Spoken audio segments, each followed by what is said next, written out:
Good morning friends, Mishra sir mining class YouTube channel में आपका स्वागत है। फ्रेंड्स, जैसा कि पिछले वीडियो में मैंने आपको बताया था कि जो NCL northern coalfield limited NLC Neyveli lignite corporation limited के लिए जो वैकेंसी निकली है उसके जो विगत वर्ष के जो क्वेश्चंस आए हुए हैं उसी को सॉल्व करते हुए वीडियो को अपलोड किया हुआ था। तो चलिए आज के जो विगत वर्ष के क्वेश्चंस आए हैं उसी के कंटेंट्स को आगे बढ़ाते हुए हम वीडियो को आगे करते हैं। तो उसके पहले मिश्रा सर माइनिंग क्लास की जो यूट्यूब चैनल है उसको आप लाइक कर दीजिए, सब्सक्राइब कर दीजिए और अपने फ्रेंड्स के पास शेयर करते हुए उनको भी सब्सक्राइब करने के लिए बोलिए फ्रेंड्स। और अगर नए कैंडिडेट हैं तो आप बेल आइकन दबाइए ताकि हर वीडियो की नोटिफिकेशन आप तक पहुंचता रहे और आप उस वीडियो की सीरीज को देख करके अपने एग्जामिनेशन की तैयारी को पक्का कर सकें फ्रेंड्स। यहां तक कि फ्रेंड्स मैं ये कहना चाहता हूं कि जो मिश्रा सर माइनिंग क्लास की जो यूट्यूब चैनल की जो सीरीज है आप पूरी स्टडी कीजिए। ऐसा नहीं कि फर्स्ट क्लास के एग्जामिनेशन में जो आने वाली है वो आपके एग्जामिनेशन में नहीं आएगी, या सेकंड क्लास के लेजिस्लेशन में जो आने वाली है एग्जामिनेशन उसकी वो आपके एग्जामिनेशन नहीं आए। आप माइनिंग इंस्पेक्टर की भी तैयारी कर रहे हैं, उसके लिए फुल आपको टॉप टू बॉटम तैयारी करनी होगी। तो आप अपनी तैयारी की लेवल को जो कंटेंट पढ़ते हैं उसके top to bottom every point को पढ़ने का प्रयास कीजिए ताकि कोई भी क्वेश्चन आए तो आप उसको कर सकें फ्रेंड्स। तो चलिए फ्रेंड्स आगे बढ़ते हैं, जिसमें आज मैं बताने वाला हूं कि ओपन कास्ट खदान में क्या खतरा रहता है जिसको आपको कंसंट्रेट करके अपनी ड्यूटी के दौरान उसको सुपरवाइज करना पड़ता है, उसको प्रोटेक्ट करना पड़ता है, डिटेक्ट करना पड़ता है कि ये जो डेंजर है ये यहां हो सकती है और उसके लिए क्या सावधानी हम बरतें ताकि वो एक्सीडेंट ना करा सके फ्रेंड्स। तो यहां पर आपके सिलेबस में दी हुई है जिसमें सेफ्टी इश्यू से संबंधित है। तो हम लोग यहां पर आज हेडिंग के रूप में डाल रहे हैं डेंजर एसोसिएटेड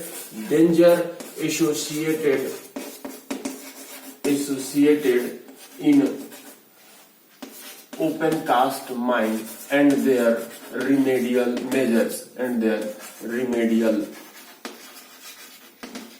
measures। इसका मतलब क्या हुआ फ्रेंड्स? इसका मतलब हुआ कि ओपन कास्ट खदान में कौन कौन सी खतरा होती है और उसके दूर करने के उपाय क्या होते हैं। तो यहां पर खतरा को पॉइंट आउट करना है, जिसमें से आपको एक टेबल मैं दे रहा हूं। इस टेबल के तहत आप जो है उसको समझने का प्रयास कीजिए। टेबल देने के पहले मैं जो है आपको एक फिगर बना रहा हूं जो कि ओपन कास्ट माइन का जो हाई वाल होता है, ये जो है आपका हाई वाल है और इधर जो है आप डंप तैयार करते हैं। तो यहां पर जो आपके सामने ये हाई वाल दिखाई दे रही है इसमें हैवी मशीन जो लोड करने वाली रहती है वो खुद अपने आप में लोड जब रॉक के ऊपर डालती है तो ये जो रॉक है उससे दबती है और फेल्योर होने का चांस बनी रहती है। तो यहां पर हम लोग देखेंगे कि ये जो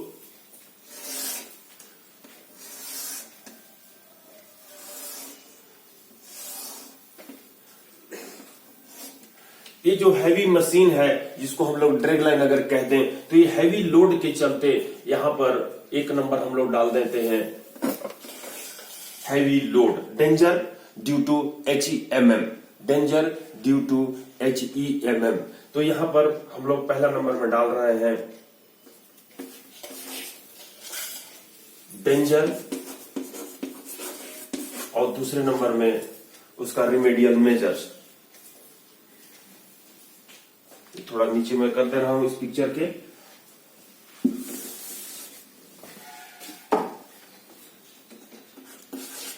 ये रहेगी यहां पर डेंजर इन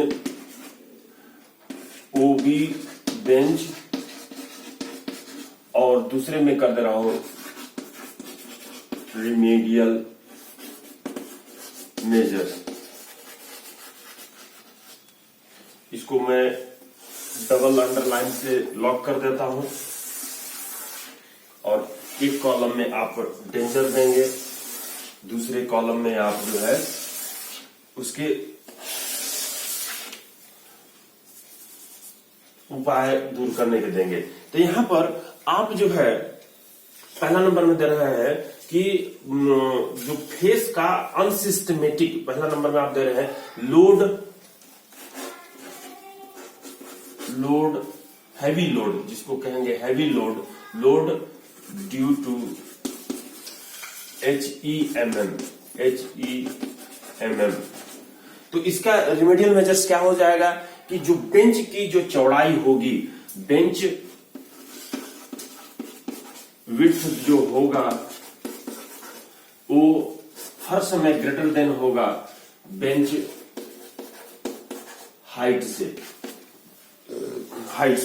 तो इससे चौड़ी जब रहेगी तो उसकी स्टेबिलिटी जो है, उसका जो लोड है वो लोड छितरा जाएगा, फैल जाएगा, जिसके चलते जो है रॉक के फेल्यूर होने की चांसेस कम रहेगी। तो यहाँ पर हम लोग हाइट अगर ज्यादा रखेंगे और चौड़ाई जो है कम रखेंगे तो फेल्यूर होने की चांसेस ज्यादा रहेगी। यहाँ पर दूसरी चीज आप देखिएगा कि इसमें जो है जियोलॉजिकल डिस्टरबेंस बहुत सारे रहते हैं। जैसा मैं पहले की वीडियो में बता चुका हूं कि डिसकंटिन्यूटीज रहते हैं, बेडिंग प्लेन्स रहते हैं, स्लिप्स रहते हैं, फॉल्ट्स रहते हैं। तो यहाँ पर जियोलॉजिकल डिस्टरबेंस दूसरा खतरा है, जियोलॉजिकल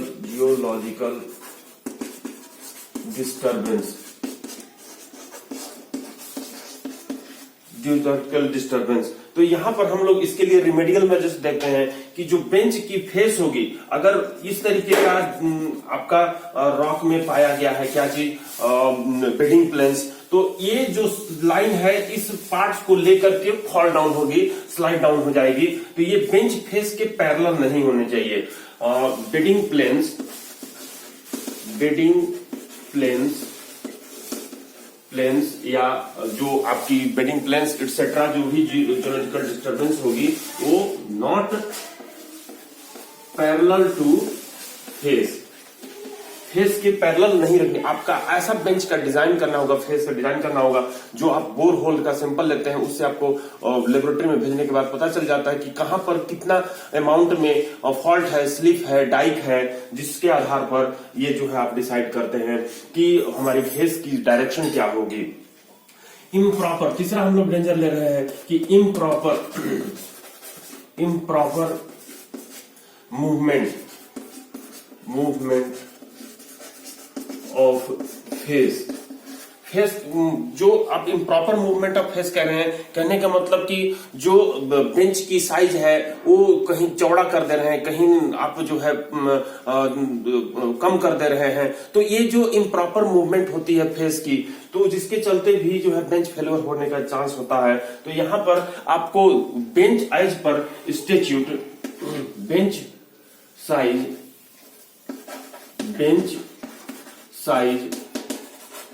एज पर 106 CMR 106। तो यहाँ पर आपने देख लिया कि ये जियोलॉजिकल डिस्टरबेंस के बारे में आपने बात किया, हैवी के बारे में। इम्प्रॉपर मूवमेंट, दूसरा जो है फेस का जो आप मूवमेंट कर रहे हैं वो इम्प्रॉपर मूवमेंट है फेस का। तो फेस की साइज जो है, बेंच की साइज आप देख लिए कि कैसा होना चाहिए। जैसा आप इंस्टीट्यूट में भी चर्चा कर चुके हैं कि बेंच की चौड़ाई हर समय ऊंचाई से अधिक होनी चाहिए। जो डिगिंग हाइट है बेंच की ऊंचाई उससे अधिक नहीं होनी चाहिए। और इस तरीके का आप जो इंस्टीट्यूट में फॉलो करते हैं उसको आपको फॉलो करना है। यहाँ पर तीसरी नंबर में हम लोग ये देखते हैं, नेक्स्ट नंबर में, चौथे नंबर में, कि इसमें जो वाटर बियरिंग स्ट्राटा होती है, वाटर बियरिंग स्ट्राटा, जैसे यहाँ पर वाटर अगर ज्यादा पाई जा रही है तो इसको हम लोग जो है चौथे में रखते हैं, वाटर बियरिंग स्ट्राटा। ये जो है वाटर बियरिंग स्ट्राटा, अगर वाटर बियरिंग स्टार्ट है तो पानी सीपेज होगी, और ये पानी सीपेज होते हुए यहाँ पर फ्लो में पहुंचती है। तो इसके लिए आपको पंपिंग का अरेंजमेंट करना होगा, और एडिक्वेट अमाउंट में करना होगा। तो वाटर बियरिंग स्टार्ट है, ये चौथी जो डेंजर हो गई, वाटर बियरिंग स्ट्राटा। तो adequate pumping arrangement, adequate pumping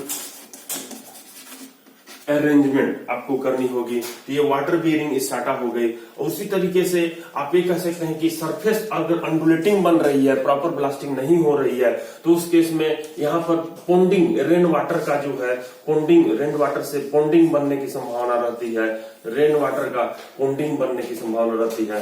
तो ये जो है आप वाटर बियरिंग स्ट्राटा चौथे को डाले हो तो ये पांचवा डाल सकते हो कि पोंडिंग, जिसको बोलते हैं ponding, due to rain water, due to rain water. तो यहाँ पर पोंडिंग बनने की संभावना रहती है। यहाँ तक कि ये जो होती है वाटर के फ्लो होने से इसकी जो है कटिंग भी होती है, कटिंग वेदरिंग भी होती है। तो ये छठवां नंबर में आप डाल सकते हो कि कटिंग वेदरिंग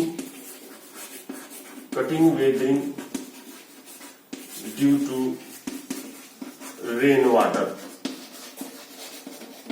तो उसके लिए बचाने के लिए जो आप पोंडिंग आप जो करते हो तो प्रॉपर जो है स्मूथ ब्लास्टिंग होना चाहिए, फ्लोर जो है स्मूथ ड्राइव होना चाहिए, जिसके चलते जो है पोंडिंग ना जमा हो और आपका जो रॉक लेयर है उसमें ना इंसर्ट हो वाटर और आपका खराब ना हो।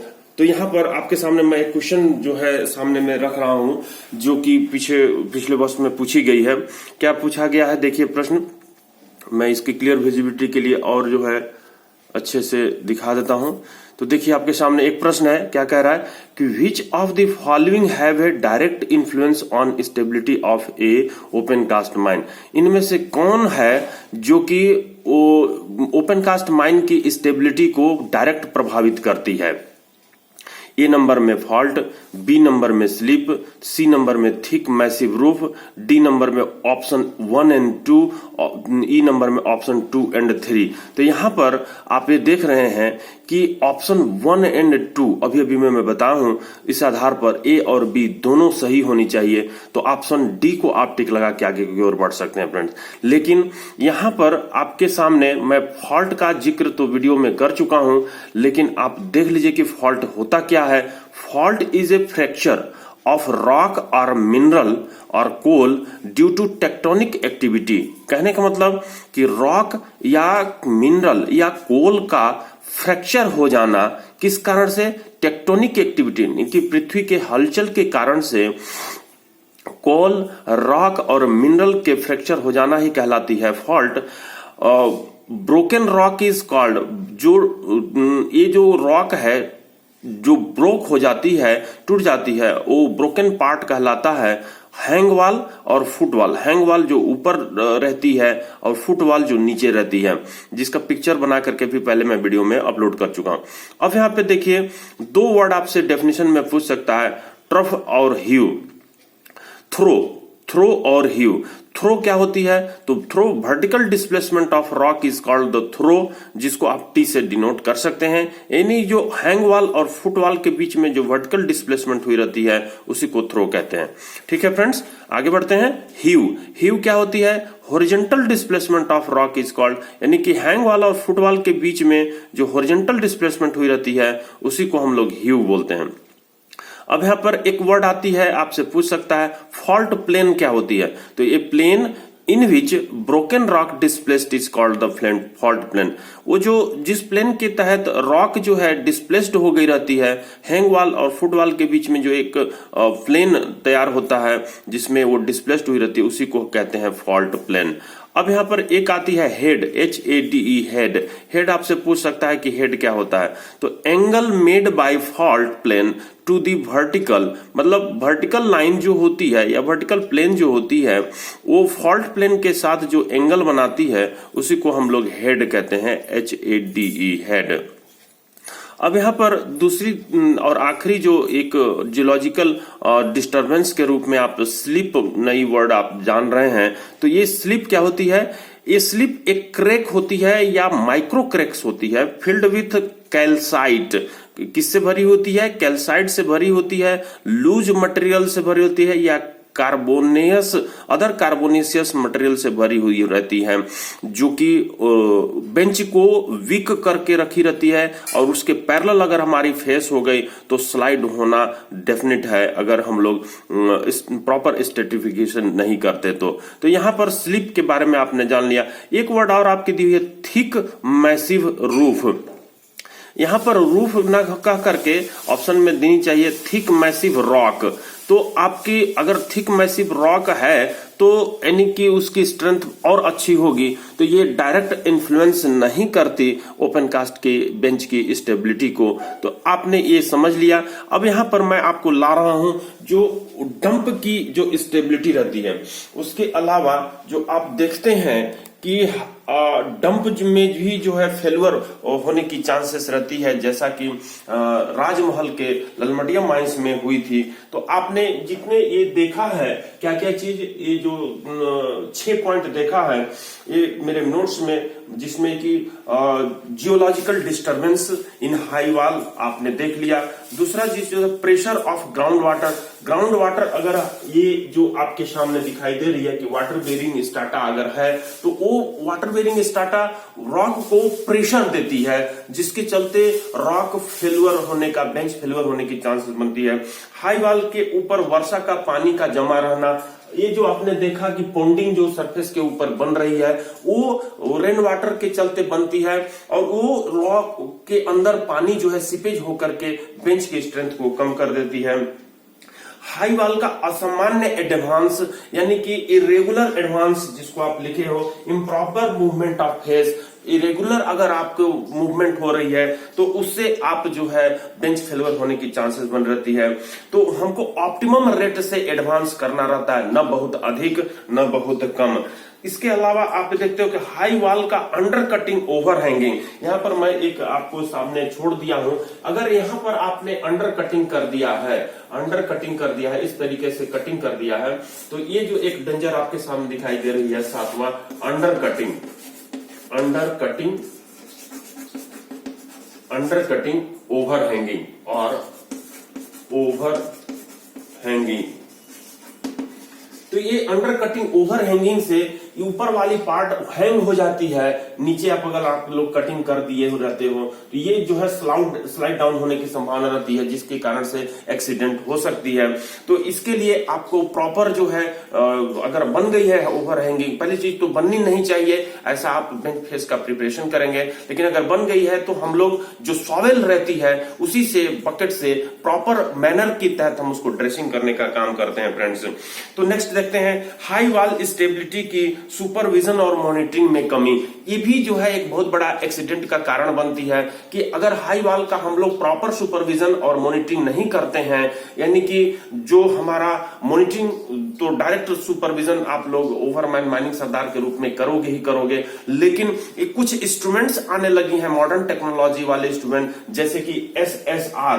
यहां पर मैं आपके सामने प्रॉपर सुपरविजन, ये जो पर्सन है जो कि सुपरविजन करने का काम कर रहे हैं, सुपरविजन, तो नॉट, ये जो है डेंजर हो जाएगी, नॉट प्रॉपर सुपरविजन, नॉट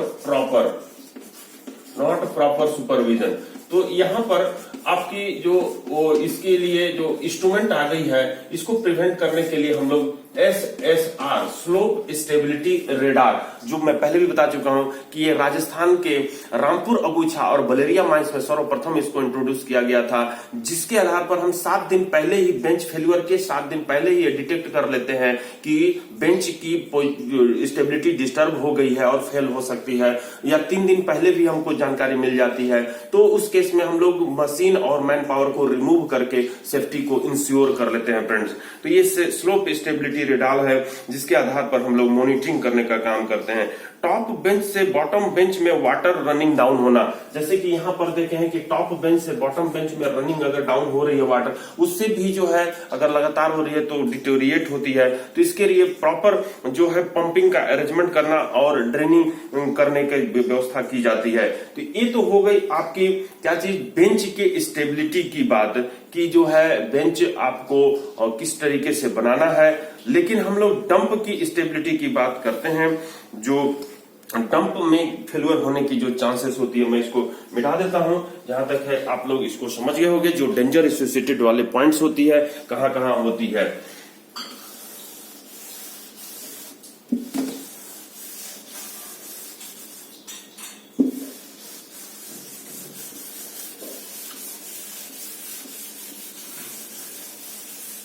ये चलिए, आपका ये जो डंप दिखाई दे रहा है, तो इस डंप में आपका जो सबसे पहले जो बात आती है, जो यहाँ पर डंप आपकी बनी हुई है, ओवरबर्डन डंप।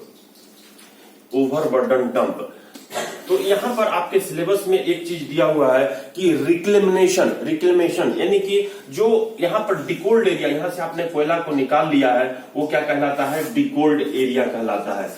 डिकोल्ड area, डिकोल्ड area.